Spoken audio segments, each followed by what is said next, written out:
Hello everyone, welcome back. I hope you've turned off the lights, gotten comfortable, maybe even curled up under a blanket. Tonight we're going to dive into history. Not the heroic, triumphant version that textbooks prefer, but the embarrassingly awkward and sometimes downright tragic side. Because if there's one thing history does well, it's failure. Memorable, majestic dynasties that fall. And strangely enough, those failures are what teach us about resilience. Even for a king, losing isn't always the end sometimes. It's just the beginning of success. So let's take it slow. You don't need to stay awake tonight. Let the stories of the many mistakes of European kings simply wash over you like gentle waves. Relax, breathe, and if you fall asleep halfway through, no worries, that's the point. Now, where do we start? Let's start with Charles II of Spain, also known as El Hechizado, or the Witch. But he wasn't really a witch. No, not at all. Charles was essentially a victim of his family's genetics. His family had been in a state of complete chaos for a long time.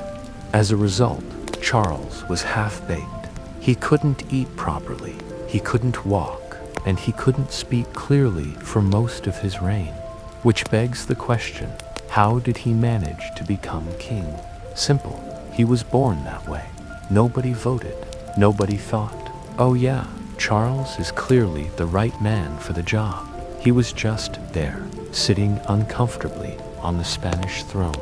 Now you might be wondering what motivates a king whose life has been a long medical emergency. Well, here's the thing. Charles didn't abdicate. In theory, he could have stepped aside and said, maybe my cousin, well, half-brother, uncle, whoever he was, he could handle it, but he didn't. He stubbornly clung to power. His reign might have been weak. Spain might have been pushed to the brink of collapse, but he held on.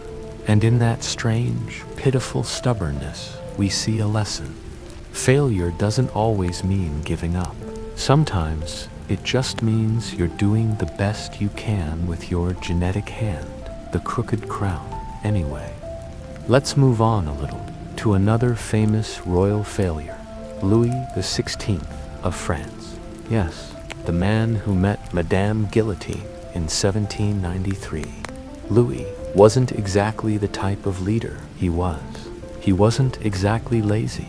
He enjoyed a hobby like making locks. Yes, locks, you know, the locks you put on doors, which is great for a quiet, middle-class craftsman. It's less pleasant to be expected to govern a country through revolution. But here's the motivational bit. Louis' failures weren't really his own alone. He inherited a broken system, a crumbling economy, and a very angry population who were tired of bread shortages. The lesson: sometimes failure isn't personal.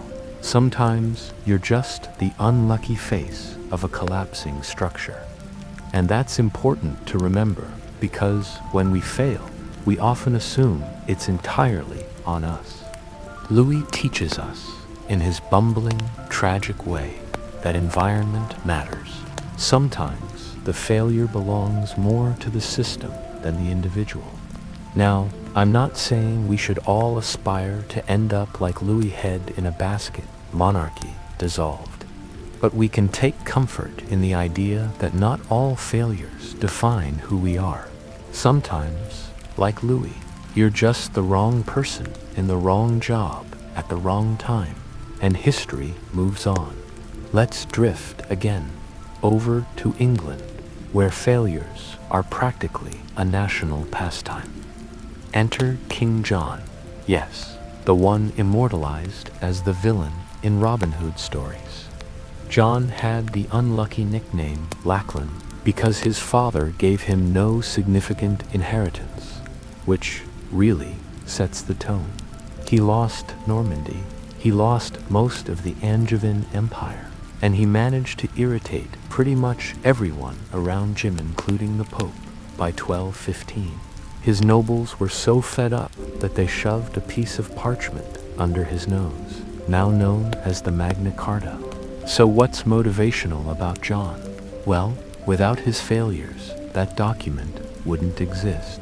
And Magna Carta is the distant ancestor of modern democracy, human rights, and constitutional law. John's incompetence forced his nobles to create limits on royal power. His failure built a system stronger than he ever was, and that's something we can take to heart. Sometimes your failure plants seeds for other people's success. Calmly now, let's step sideways again. There's Mary, Queen of Scots. She had the looks, the charm, the crown, and possibly the worst decision-making skills of any monarch in European history. Married the wrong people, trusted the wrong allies, made disastrous political moves, and ended up imprisoned by her cousin, Elizabeth I, and eventually executed. Not great, but Mary's story shows another motivational truth. Even if you fail in your lifetime, your legacy might succeed later. Her son, James VI of Scotland, became James I of England. He united the crowns. The dynasty survived. Mary's failures paved the way for her family's long-term success. And isn't that oddly comforting? That even if we mess up spectacularly, our story might still feed into something bigger than us. So tonight, as we slowly drift through these royal catastrophes, remember the soft truth. History's greatest failures weren't dead ends. They were messy, embarrassing, sometimes fatal stepping stones. They show us that failure is not the final word. It's just part of the long, slow sentence of life. And with that thought, let's pause. And in part 2, we'll wander toward even more historical disasters who accidentally left us lessons about persistence, patience, and the strange ways failure can transform into success. Welcome back. I hope you're not asleep yet, and you didn't miss any of part 1. Tonight, let's take a look at more examples of how failure, rather than victory, shapes the world. And what better way to start part 2 than with a king who thought he was smarter than everyone else, but he wasn't.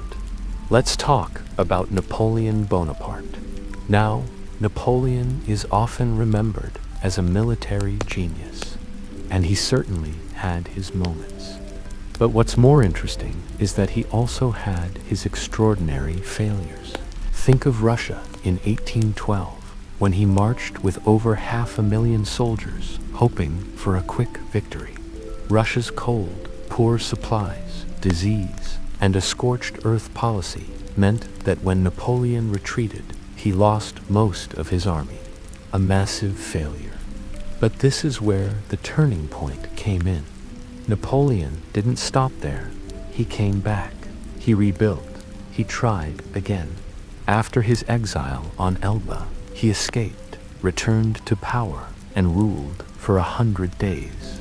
Sure, it ended at Waterloo, but the point is, he failed. Remarkably still standing, insisting that there was more to him. Education. Failure doesn't mean you're finished. It might mean you're set for a humiliating exile to a small Mediterranean island, but it's temporary. Napoleon's perseverance reminds us that failure is only final if you stop trying. Now sail across the ocean to the United States, where failure has become practically a national myth. Here we meet Abraham Lincoln. Lincoln's resume, before he became an iconic president, was essentially a series of disappointments, lost elections, failed businesses, storms of despair. Frankly, if LinkedIn had existed then, no one would have given him a second look. Yet, slowly, painfully, after years of trying and failing, Lincoln found himself in the highest office in the land. The motivation here is clear. Perseverance pays off. Failure is not an obstacle. It is training. It is rehearsal. And sometimes it is a long preparation before the main event. Let's go back even further. Christopher Columbus. Not exactly the best role model for moral behavior, but certainly a figure of failure success. Columbus spent years begging the royal families of Europe to fund his journey west. The courts ridiculed him, dismissed him, called him crazy. And Ferdinand and Isabella of Spain said, "Okay, take the ships and stop bothering us." The journey was a bore. He thought he had landed in Asia, and he never knew what he had stumbled upon. But still, his so-called failure reshaped the world. This gives us another sleepy thought. Sometimes your failure doesn't look like failure or success until you are gone. Sometimes the results of your stubbornness are only revealed to the next generation. Now let's go back to Europe for a classic example. Galileo Galilei.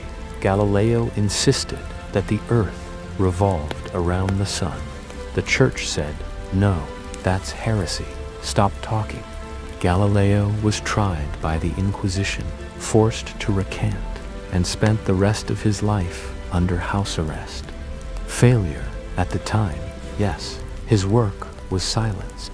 His reputation was damaged. But centuries later, Galileo is hailed as the father of modern science, which tells us that sometimes being right looks like failure when the world isn't ready for you. And yet the truth has a way of catching up. Failure in your own lifetime can become proof much, much later. Let's slow down, take a breath, and immerse ourselves in one of the most spectacular business failures in history. The South Sea Bubble in the early 1700s. British investors went crazy for shares in the South Sea Company. The hype was huge. People mortgaged everything to buy it, and the stock went up until it crashed. People lost fortunes overnight. But the funny thing is that failure creates a more stable market with strict regulations and ultimately how modern finance works. So even terrible crashes leave behind lessons that create a stronger future. The same is true for us. When we fail, whether it's with money, relationships, or big life decisions, we sometimes build the foundation for something more resilient next time. And finally, let's sleepwalk through the life of Vincent van Gogh. Poor Vincent. He sold almost no paintings in his lifetime. He struggled with poverty, illness, rejection. Above all, he considered himself a failure. And yet today he is famous as one of the greatest artists in history. Motivational truth. You may not even know your success story. You can fail and fail only for time to reveal that your failure was a misunderstood talent. So, as we wrap up part 2, remember that failure has many faces.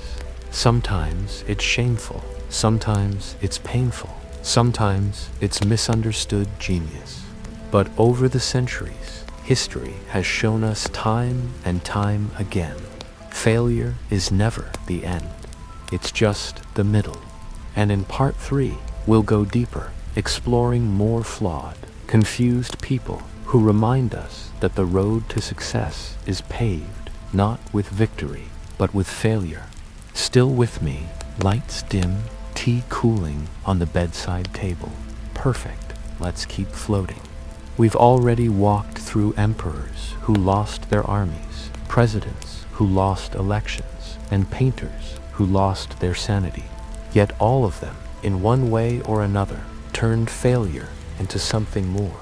Tonight, in part 3, let's wander further down history's back corridors, where failure lurks in dusty corners, waiting to teach us lessons. And where better to start than with a man famous not for his victories, but for a single iconic speech. Enter Winston Churchill. Now, when we think of Churchill, we imagine the bulldog face, the cigar, the "we shall fight on the beaches" bravado. But before he became the wartime hero, Churchill's career was practically a masterclass in professional embarrassment. He lost elections multiple. His Gallipoli campaign in World War I was such a disaster that soldiers called it a slaughter. He spent years in the political wilderness, mocked and dismissed. And yet, when the darkest hour came, Churchill's persistence made him the leader Britain needed. So, again, failure wasn't the end. It was simply a brutal warm-up. Without his years of rejection, ridicule, and disappointment, Churchill might never have developed the stubborn resilience that defined him later. Now, let's glide over to the world of invention, where Thomas Edison famously said, "I have not failed. I've just found 10,000 ways that won't work," which is a charming way to say, "I broke a lot of light bulbs." Edison's career was one long series of experiments that went wrong, prototypes that fizzled, and patents that didn't pay off. But each misstep built toward the next step until one day there was light, literally, and here's the truth. Most great inventions, most overnight successes are built on years of quiet, messy failure. That's not glamorous, but it's real. Now, let's step sideways into the world of exploration again. Ernest Shackleton, polar explorer. His expeditions were disasters. Ships stuck in ice, crews stranded in the freezing cold, supplies lost. On paper, he failed again and again. And yet he's remembered not for reaching the South Pole, but for keeping his men alive against all odds. Shackleton's failure became his success, because what mattered wasn't the original goal, but how he responded when it crumbled. That's another sleepy lesson. Failure often redirects us to a success we never planned for. Speaking of unexpected turns, let's drift toward Albert Einstein. It's easy to forget that Einstein didn't look like a genius early on. He struggled in school, was slow to speak as a child, and worked as a patent clerk before anyone took his ideas seriously. For years, his career looked like a failure in progress. Yet those quiet years of rejection gave him the space to think, to tinker, to develop theories that would later revolutionize physics. Einstein's failures weren't roadblocks, they were preparation. The world just hadn't caught up yet. And since we're talking about the long view, let's pause with J.K. Rowling. Not historical in the medieval sense, but certainly a case study in failure before success. She was broke, depressed, rejected by publishers more times than she could count. But she kept writing. And eventually, well, you know the story. Books that defined a generation, a fortune beyond imagination. But what matters for us isn't the fortune. It's the persistence through the rejection letters, the cramped apartments, the quiet humiliations. Failure didn't stop, hurt trained her. Back in the world of politics, let's float briefly to Mahatma Gandhi. Before he became a symbol of peace and resistance, Gandhi was, frankly, a struggling lawyer. His first cases in India, he froze in court, couldn't speak, failed miserably. But instead of quitting, Gandhi took those failures with him to South Africa, where he slowly grew into the figure we now remember. His early professional embarrassments shaped his humility, his patience, and his methods. Sometimes failure strips away arrogance and replaces it with depth. And while we're at it, let's not forget Steve Jobs, kicked out of his own company, public humiliation. For a while, it looked like the end of his story. But being fired from Apple pushed him into new ventures, gave him new ideas, and when he eventually returned, Apple became what it is today. So what do we see again and again? Failure isn't a dead end. it's a detour. Sometimes a humiliating, expensive detour, but still a path forward. And as we coast gently toward the end of part 3, let's circle back to the bigger picture. Failure humbles kings. It bruises inventors. It delays precedents. It breaks explorers. But woven through every story is the same quiet truth. Failure only hurts when you treat it as final. The ones we remember, the ones who rise again are those who stumble, fall, even collapse completely, but then stand up, brush off the dust, and try again.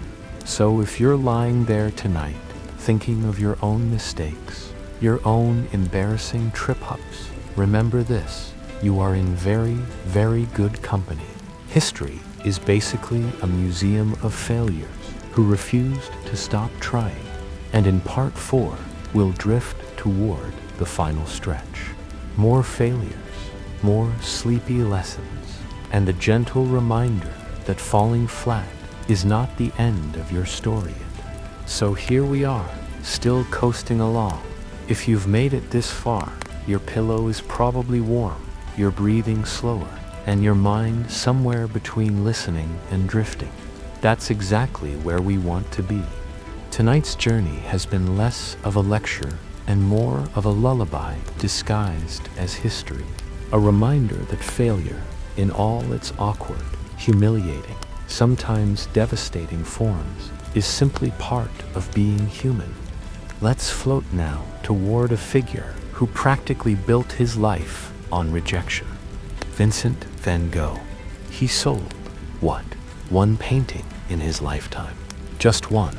The rest of the time, he lived in poverty, haunted by self-doubt, mocked by critics. To anyone watching back then, Van Gogh was a failure, a tragic, unstable failure. But time had a different plan. His art, those swirling skies, those glowing fields, became some of the most valuable and beloved works in history. Van Gogh never saw that success, but his so-called failures were not meaningless. They created the foundation of something lasting, something that outlived him by centuries. And that's the quiet irony of failure. Sometimes you won't even live to see how your setbacks become your legacy, but they still matter.